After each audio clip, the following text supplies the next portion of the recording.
Being together with other believers and serving them, ministering, interacting with them can be challenging at times. But if you're in an environment in which the world around you is openly and maybe even aggressively hostile towards Christians, then getting together with them can be an even greater challenge. And so the Hebrew believers had this struggle, and some of them had concluded, I'm just not going to go to church. I know I'm saved. I know I'm going to heaven. I know that I'm right with God, so I'll be good. But this problem, this conflict that they had, is missing out on the very fact that being part of the body of Christ means that we interact with other believers. It means that we engage with them, and it means that we serve them. I'm Pastor Tim Holscher, and we're looking at the filling ministry of the Spirit, and we're looking at some of the other letters in the New Testament. We come to the book of Hebrews.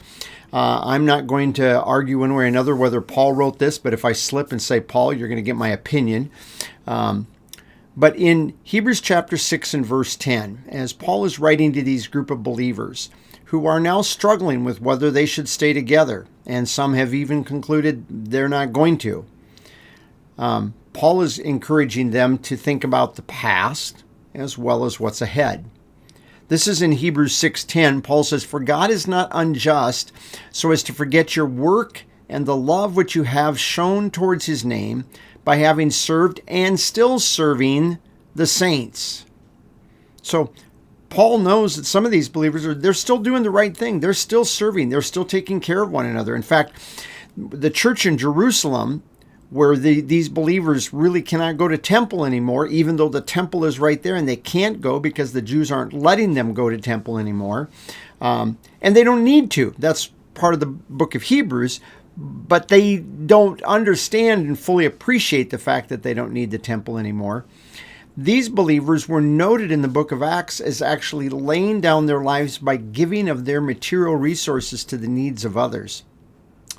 And churches in the Gentile communities far, far away from Jerusalem were sending to provide for these believers because of famine and hardship.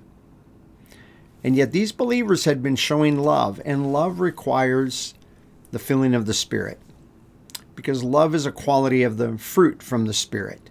And yes, the unsaved world can have a quality of love, but it wouldn't be the kind of love for which Paul would praise these people. And these people had loved by doing something, which is what love does. Love serves. In chapter 10, however, Paul says in verse 24, he's calling these believers to come near to the throne of grace, to approach God through the person of Jesus Christ. They don't need that earthly temple to talk to God anymore. In verse 24, "And let us take thought of how to spur one another on to love and to good works."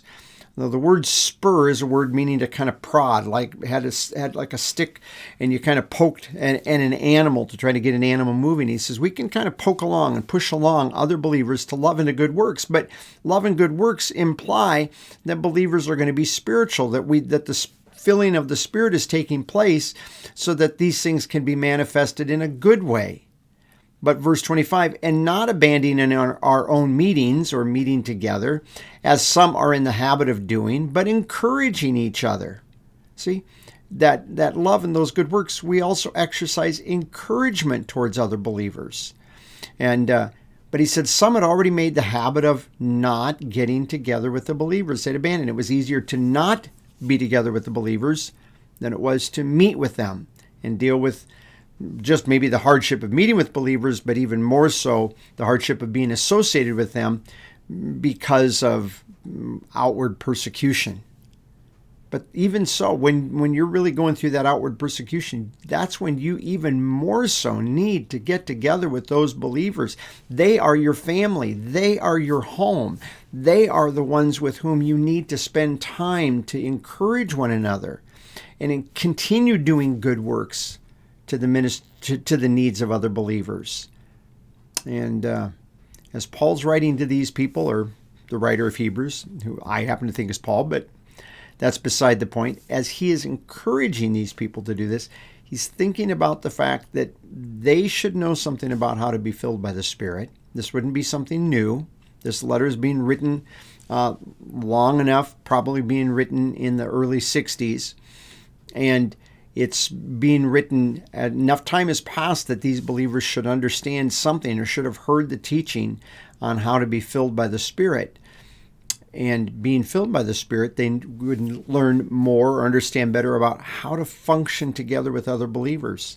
And he said they had been doing that, but they need to think even more. Just because you have done it doesn't mean that you now stop and sit on your hands.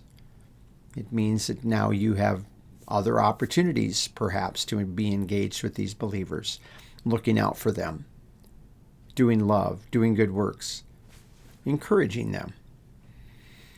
Sometimes our lives become hard and complicated. I have friends that going through different difficulties in different places due to health issues and due to job situations and due to other matters. And in all of that, it's real easy sometimes just to throw up our hands and go, this church thing is just too hard right now. And yet that's when we probably even need it more as believers. So I encourage you, wherever you are, don't sit out. Be engaged with believers. And that doesn't mean just watching a video like I put up here every day. You can learn something from this, but you can't be engaged with me. Engagement with me is serving me and me serving you. It's us interacting. It's taking time together. Take time with believers. You need to be together with believers wherever you might be. The internet is not a substitute for believers. It's a handy thing to use when it is hard to be together, but it is not a substitute, and you need to make time. In fact, sometimes we need to make time even with believers that we don't see eye to eye with on everything. They still need us and we need them. And I encourage you, don't abandon the getting together of believers, but consider how to spur them on to love and to good works. Because then not only are you having a good day, but you can be encouraging them also to have a good day in the Lord. Thank you for joining me today.